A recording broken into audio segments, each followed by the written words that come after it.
Hi, మీరు మామూలుగా reporting చేస్తుంటారు కదా, ఆంధ్రప్రదేశ్ ఎలక్షన్లలో ఏ విధంగా ఉంది, ఎవరు గెలిచే ఛాన్స్ ఉంది? ఈసారి ఏంటంటే ఓటింగ్ కూడా ఇంత ముందుతో పోల్చుకుంటే పెరిగింది కదా, కొత్త ఓటర్లు కూడా వచ్చారు. ఓకే. బట్ ఓటింగ్ సార్ మీకు పల్లెటూర్లు ఎట్లా ఉంటాయి కదా, అక్కడ వచ్చేసరికి మహిళా ఓటర్లు కానీ ఓల్డ్ పీపుల్ ఉన్న వాళ్ళు ఎక్కువ ఓటింగ్లో పాల్గొన్నారు. సో ఫస్ట్ హాఫ్ అంటే ఒక 2-3 గంటల వరకు పార్టీకి అంటే టీడీపీకి ఏదైతే ఎక్కువ అనుగుణంగా ఉన్నారో వాళ్ళు ఎక్కువ ఓట్లు వేశారు. ఓకే. సో ఆఫ్టర్ దట్ ఇప్పుడు వీళ్ళు ఏదైతే అంటే 2-2 గెలుస్తారని అనుకుంటున్నారు, కానీ జగన్మోహన్ రెడ్డి ఏదైతే ఫ్రీ బీస్ పెట్టారో అవి అయితే ఈసారి చాలా ప్లస్ అయింది వాళ్ళు. ఓకే. ఇప్పుడు ఆంధ్రాలో తీసుకున్నట్టయితే రాయలసీమ, కోస్తాంధ్ర, ఉత్తరాంధ్ర ఉన్నాయి. ఇప్పుడు రాయలసీమలో ఎవరికి ఎక్కువ సీట్లు వచ్చే అవకాశం ఉంది? అక్కడ ఏ ఏ అంశాలు ప్రభావితం చేసినాయి ప్రజల్ని? రాయలసీమ వచ్చేసరికి మీకు 52 దాకా ఉంది కదా. అవును, 52. మ్యాక్సిమం లాస్ట్ టైం 3 సీట్లు గెలిచింది టీడీపీ. ఓకే. అక్కడ వచ్చేసరికి రెడ్డిస్ ప్రాబ్లం ఎక్కువ ఉన్నా కూడా మిగతా అన్ని చోట్ల వచ్చేసరికి అంటే మిగతా క్యాస్ట్లు కూడా ఉన్నా సరే అక్కడ వచ్చేసరికి ఎక్కువ రెడ్డిస్కే కొన్ని సీట్లు ఎక్కువ ఇచ్చారు. ఓకే. ఈసారి ఏంటంటే ఇది ఉంది కదా, ఒక్కొక్క క్యాస్ట్ బేస్ చేసుకొని సీట్లు ఇచ్చాడు. అవును.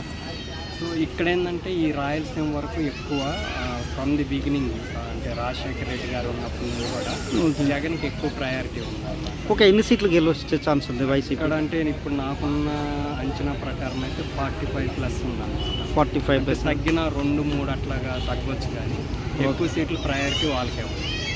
ఓకే. అంటే ఇప్పుడు కుప్పంలో చంద్రబాబు నాయుడు ఓడిపోతుండని కూడా కొన్ని సర్వే సంస్థలు చెప్తున్నాయి. మరి చిత్తూరులో మన కుప్పంలో చంద్రబాబు పరిస్థితి ఎలా ఉంది? అంటే ఇంతకుముందు మీరు అంటే తమిళనాడు నుండి వచ్చి ఎక్కువ ఓట్లు వేసేవాళ్ళు అన్నారు కదా, సో అదైతే ఒక 25,000 వరకు రిమూవ్ చేశారు అన్నమాట. ఓకే. సో దాన్ని బేస్ చేసుకొని ఇంతకుముందు ఎక్కువ చంద్రబాబు గారికి అంటే మెజారిటీ అదే ఉందని చెప్పేసి వీళ్ళు మొత్తం ఓటింగ్ అనేది షఫ్లింగ్ చేశారు. అది చేసినప్పుడు ఏంటంటే పెద్దిరెడ్డి గారు ఫస్ట్ నుండి ఫోకస్ అక్కడే పెట్టారు. ఓకే. సో ఇంతకుముందు లాస్ట్ టైం కూడా కొన్ని ఫస్ట్ 3-4 రౌండ్స్లో కూడా వెనకబడ్డారు కదా. సో ఈసారి మ్యాక్సిమం ఓడించాలనుకున్నా, అది కాక భరత్కి వచ్చేసరికి ఫ్రీ హ్యాండ్ ఇచ్చారు. ఓకే. పెద్దిరెడ్డి గారు వీళ్ళందరూ ఉన్నారు. తర్వాత మొన్న లోకల్ బాడీ ఎలక్షన్స్లో కూడా ఎక్కువ సీట్లు వచ్చేసరికి వైఎస్ఆర్సీపీ. ఓకే. తర్వాత దాన్ని మున్సిపాలిటీగా కూడా చేశారు కదా కుప్పంని. సో అటువంటి ఫ్యాక్టర్ని ఎక్కువ డెవలప్మెంట్ వైజ్ ఫోకస్ చేయాలి. ఇక్కడ ఏంటంటే వీళ్ళు టీడీపీ వాళ్ళు వల్లభనేని వంశీ కానీ కొడాలి నాని కానీ ఓడిపోవాలని అనుకుంటారు అంతే. ఓకే. బట్ వైసీపీ ఒక సీటు ఫోకస్ చేసిందంటే అక్కడ ఏం చేయాలనేది గ్రౌండ్ రియాలిటీస్ వస్తాయి. ఓకే. వీళ్ళు వచ్చేసరికి వాళ్ళు ఓడిపోవాలంటారు, కానీ వాళ్ళు ఓడిపోవటానికి ఏం చేస్తే ఓడిపోతారనేది వీళ్ళు ఎక్కువ ఫోకస్ పెడతారు. ఓకే. సో నాకు తెలిసిందంటే చాలా అంటే టీడీపీ అనేది జనాలకి డిస్కనెక్ట్ అయిపోయింది. ఓన్లీ మీడియా వరకు ఉంది, కానీ జనాల్లోకి వెళ్ళి మేము ఏం చేయగలుగుతాం ఏంటి అనేది కూడా ఇప్పుడు ఎక్కువ ప్రయారిటీ లేదు. సో నాకు తెలిసి డిస్కనెక్ట్ అయ్యారు పీపుల్కి. అంటే కుప్పంలో మరి ఓడిపోతారంటారా చంద్రబాబు? అంటే మ్యాక్స్ అదే ప్రొజెక్షన్స్ అయితే చేస్తున్నారు. బట్ వీళ్ళు అనుకునేది ఏంటంటే కొంచెం ఎడ్జ్లోనైనా బయటపడవచ్చు అనే చెప్తున్నారు. అంటే ఇప్పుడు రాయలసీమ ఫ్యాక్టర్ మనం చూస్తే వైఎస్ షర్మిల కూడా కడప నుంచి ఎంపీగా కంటెస్ట్ చేశారు కదా, ఆమె ప్రభావం ఏమన్నా వైసీపీకి ఏమైనా మైనస్ అయ్యే ఛాన్స్? ఇప్పుడు తను వచ్చింది కాంగ్రెస్ పార్టీ, సో వీళ్ళకి బ్యాక్ ఎండ్ సపోర్ట్ చేసేది ఆల్మోస్ట్ టీడీపీ కానీ టీడీపీ మీడియా కానీ అనుకున్నారు. ఓకే. మరి ఇదే టీడీపీ కానీ ఇది టీడీపీ మీడియా కానీ ఒకప్పుడు షర్మిల మీద ఎట్లా ట్రోల్స్ చేస్తారు, ఇప్పుడు వెళ్ళి వాళ్ళ దగ్గర ఉండి అట్లా చేయటం అనేది అది ప్లస్ ఆ ఫ్యాక్టర్ కాకపోయినా కాంగ్రెస్ అనేది ఆంధ్రాకి ఎంత గవర్నమెంట్ తప్పిదం చేసిందో అందరికీ తెలుసు. దాని ప్రకారం చూస్తే మహా అయితే 2% దగ్గర ఆగిపోతుంది. అది బేసిక్ ఉన్న ఓట్ పర్సంటేజ్ ఇప్పుడు 1. అంటే ఆ 2% ఏదైతే ఉంటుందో లాస్ట్ కూడా మార్జిన్ ఓట్ పర్సంటేజ్లో తక్కువే ఉంది కదా. మీకు ఒకటి 2% ఓట్ 3% ఇట్లా కాదు, కానీ వాళ్ళకు ఓవరాల్ 2%. ఓవరాల్గా ఒక ఏరియా 2%.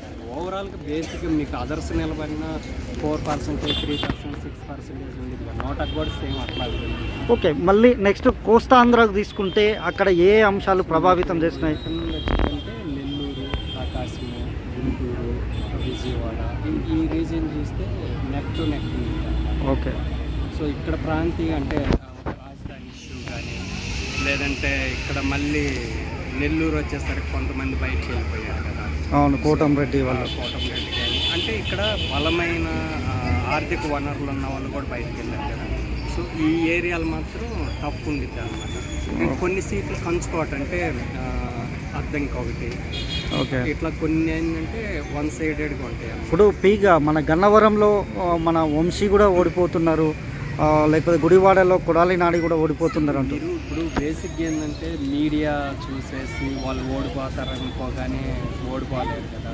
ఓకే, దగ్గరలో వాళ్ళు ఎవరైతే ఇప్పుడు వంశీ ఉన్నాడు, వంశీ లోకల్ ఫ్యాక్టర్ వేరుగా ఉంది. ఓకే, వాళ్ళ కొడాలి నాని ఉన్నాడు, అక్కడ ఎస్సీ ఎస్టీ కానీ ఈ కమ్యూనిటీస్ ఎక్కువ ఉంటుంది, ఆ ప్రయారిటీ కూడా ఎక్కువ. నేను విన్నదంటే అక్కడ ఉన్న క్యాండిడేట్ ఎస్సీను ఎస్టీ రిలేటెడ్ అంటే చేసుకున్నాడు, ఆ ఫ్యాక్టర్ ఏమైనా యూజ్ అయితేనే అట్లా అనుకున్నారు. ఓకే, ఓవరాల్గా అయితే కొడాలి నాని మంచి మెజార్టీతో గెలుస్తారు. ఓకే. ఇప్పుడు టోటల్గా ఎక్కువ సీట్లు ఎవరికి వచ్చే ఛాన్స్ ఉంటాయి? ఈ Krishna, Guntur neck to neck ఉన్నా సరే కొన్ని అంటే ఒక 5-6 సీట్లు ఎక్కువగా వైసీపీ గెలుస్తుందా? వైసీపీకి. ఓకే, ఉత్తరాంధ్ర వచ్చేసరికి ఈస్ట్ వెస్ట్, మళ్ళీ మీకు వైజాగ్ కానీ శ్రీకాకుళం ఇటువంటి, తర్వాత విజయనగరం, ఈ మూడిట్లో వచ్చి అంటే విజయనగరం శ్రీకాకుళం ఎక్కువ ఓట్లు వచ్చేసరికి వైసీపీకి ఉంది మళ్ళీ. ఓకే, ఎందుకు అక్కడ వైజాగ్ రాజధాని కూడా పరిపాలన రాజధాని చేసినందుకు దాన్ని ఏమైనా ప్లస్ అయ్యే అవకాశం ఉంటుందా? అర్బన్ ఓటింగ్ ఉండేది కదా, అర్బన్ రూరల్ తీసుకున్నప్పుడు. ఓకే, వైజాగ్ వచ్చేసరికి కొంచెం టీడీపీకి కానీ లేదంటే ఇప్పుడు బీజేపీకి ఉంటుంది కదా, ఆ ఫ్యాక్టర్స్. అంటే ఎందుకు అక్కడ వైజాగ్ని రాజధాని చేసినప్పుడు మరి వైసీపీకి ఉండాలి కదా? ఇప్పుడు రాజధాని ఇంపాక్ట్ అనేది వాళ్ళకి ఎంతవరకు యూజ్ ఏంటి అనేది వాళ్ళకి ఇంకా అర్థం కాలేదు.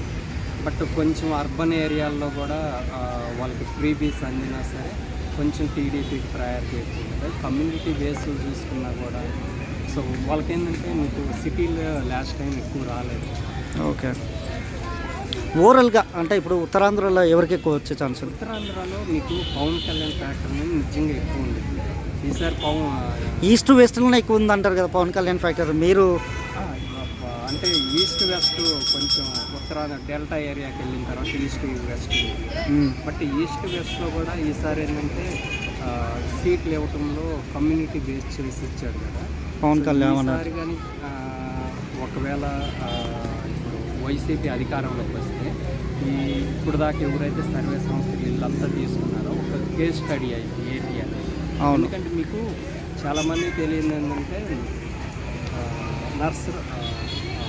గుంటూరు ఎంపీ సీట్ ఉంది కదా, అవును, నవీన్కి లావు శ్రీకృష్ణదేవరాయలు అవునవును ఎంపీ సీట్. అవునవును, అలా నుంచి ఇప్పుడు ఆయన పార్టీ నుంచి వెళ్ళిపోయినట్టు వెళ్ళిపోయాడు కదా. వెళ్ళిపోయిన తర్వాత అది నిజం చెప్పాలంటే వైసీపీకి పెద్ద డ్యామేజ్ అది. అంటే మిగతా ఇంపాక్ట్ అనేది ఎమ్మెల్యేల మీద కూడా పడింది కదా. సో అక్కడ వీళ్ళు ఎక్కువ యాదవాస్ ఓట్లు ఎక్కువ ఉంటాయి అన్నమాట. అందుకని ఎక్కడో నెల్లూరులో ఉన్న అనిల్ కుమార్ యాదవ్ తీసుకొచ్చి ఇక్కడ పెట్టారు. సో అలాంటి మ్యాజిక్స్ అనేది కొన్ని చేశాడు అనమాట. ఇప్పుడు ఆరామస్థాన్ కూడా అదే చెప్పిండు. ఆరామస్థాన్ చెప్పింది కూడా సేమ్ మీరు చెప్పినట్టే, ఏదైతే ఇప్పుడు ఆయనకు ఇవ్వడం వల్ల సేమ్ వీళ్ళకు కొంచెం మెడ్జ్ అయిపోయింది అన్నట్టుగా అంటున్నారు. ఆ ఏరియాలో కొంచెం యాదవాస్ ఓట్లు ఎక్కువ ఉన్నాయి. అంతేగాని నేను చదివింది కూడా ఆ ఏరియాలో లొకేషన్లో చదివాను. ఓకే, కొంచెం ఆ ఏరియాలో ఆ ఇంపాక్ట్. బట్ ఒకవేళ అంటే లావు శ్రీకృష్ణదేవరాయలు అనేది ఫ్యామిలీ బ్యాక్గ్రౌండ్ చూసుకున్నా కూడా వాళ్ళ పెద్ద ఫ్యామిలీ బ్యాక్గ్రౌండ్ కదా. ఓకే, సో అందులో చౌదరీస్ ఈ community. Okay, but Anil Kumar Yadav గెలిచాడంటే అది ఒక పెద్ద కేస్ స్టడీ అయింది అన్నమాట. ఓకే, టోటల్గా ఎన్ని సీట్లు గెలిచే ఛాన్స్ ఉంది కూటమి? వితౌట్ క్లోజ్ కంటెస్టెంట్ కాకుండా 120 దాకా వచ్చింది. వైసీపీ గెలుస్తుంది అంటారా? అన్ని సర్వే సంస్థలు మరి కూటమి గెలుస్తుంది అంటున్నారు. మీరు మీడియా వేరు, గ్రౌండ్ రియాలిటీ వేరు కదా. మీకు చెప్పాను కదా. ఈవెన్ ఇప్పుడు రవి ప్రకాష్ ఏదైతే సర్వే ఒకటి ముందు అనౌన్స్ చేసింది, దాని డేటా రిలీజ్ చేయాలి కదా. ఇప్పుడు ఏ సర్వే సంస్థ మీరు కొన్ని సర్వే సంస్థలు తీసుకుంటే నేను చూసిన చాలా వరకు వాళ్ళు డేటా కూడా ఇచ్చేస్తూ ఉంటారు కదా. ఆ డేటా చూపించాలి కదా. వాళ్ళు ఏంటంటే ఎస్టిమేషన్ చెప్పారు. ఎస్టిమేషన్ వేరు, కేస్ స్టడీ చేయడం వేరు కదా. ఇప్పుడు జగన్మోహన్ రెడ్డి ఒకవేళ అధికారంలోకి రావడానికి ఒకవేళ వస్తే ఆయన చేసిన పథకాలు ఇంపాక్ట్ చూపిస్తాయా, లేకపోతే ఆయన రాజకీయ చిత్రత అనుకోవచ్చా, లేకపోతే ఆయనటువంటి ఒక ప్లాంట్ రాజకీయం అనుకోవచ్చా? ఒకటి కేసీఆర్ కానీ జగన్ కానీ సపోజ్ రేపు కౌంటింగ్ అయిపోయింది అనుకో, కౌంటింగ్ జరుగుతూ ఉన్నా కూడా నెక్స్ట్ ఎలక్షన్కి ఏం చేయాలి అనేది వాళ్ళు ప్రాసెస్ చేస్తారు. అవును. మీకు రియాలిటీ అనేది ఉండాలి కదా. ఇప్పుడు మీకు ఇంతకుముందు చెప్పాను కదా, ఒకరు ఓడిపోవాలంటే వాళ్ళు గ్రౌండ్లో ఏం చేయాలి అనేది చేస్తారు. మీరు ఒకటి ఆలోచించండి, పవన్ కళ్యాణ్ పిఠాపురంలో నిలబడతాడని ఇన్ఫర్మేషన్ లేకుండా వంగ గీత లాంటి వ్యక్తిని ఎలా పెట్టగలిగారు చెప్పండి.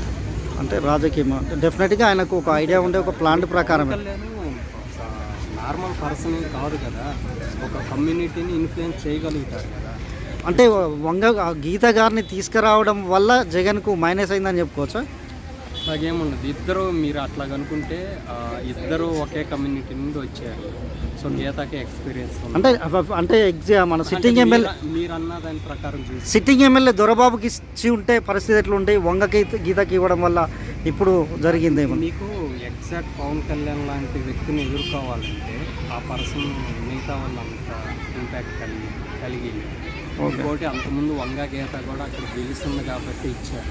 గెలిచింది మీకు ఎప్పుడైనా ఒకటి గుర్తుపెట్టుకోండి, లోకల్ పాలిటిక్స్ ఈస్ట్ వెస్ట్ గోదావరిలో ఏమన్నా ప్రాబ్లమ్స్ వస్తాయి, వాళ్ళు మ్యాక్సిమం ఎక్కువ బిజినెస్ ఏరియా కదా. అవునవును. లోకల్లో ఉన్న ఎమ్మెల్యే దగ్గరికి వెళ్ళేసి పాజిటివ్గా ఊరుకుంటే అటు సెటిల్ చేసుకున్నారు. అది చాలా చోట్ల చూస్తాను. మరి పిఠాపురంలో పవన్ కళ్యాణ్ గెలుస్తున్నారా ఓడిపోతున్నారా? టఫ్ అయితే ఉంది. ఎవ్వరు బయటపడినా కూడా ఒక 2000-3000 ఓట్లతో బయటపడతారు అనేది. ఇప్పుడు భీమిలిలో ఇప్పుడు గంటా శ్రీనివాసరావు పరిస్థితి ఏంది? ఆయన ప్రతిసారి ఒక్కొక్కనే శ్రీనివాసరావు అదే విచిత్రం ఇప్పుడు గెలుస్తున్నాడు అంటున్నారు. యాక్చువల్లీ ఒక్కొక్కసాట ఒక్కొక్క విధంగా ఒక్కొక్కసారి ఒక్కొక్క నియోజకవర్గం ఏంటంటే అసలు పాలిటిక్స్లోకి గంటకి ఎదురుగా నిలబడిన శ్రీనివాసుని తీసుకొచ్చింది గంటా గారు. ఇప్పుడు వాళ్ళిద్దరు గురు శిష్యులు ఒక విధంగా చెప్తారు. ఇప్పుడు గంట గెలిస్తే మరి వైసీపీ ఇద్దరికే పడి అంటే వైసీపీలో ఉంటారా లేకపోతే ఆయన గెలిస్తే టీడీపీలోనే కంటిన్యూ అవుతుంది?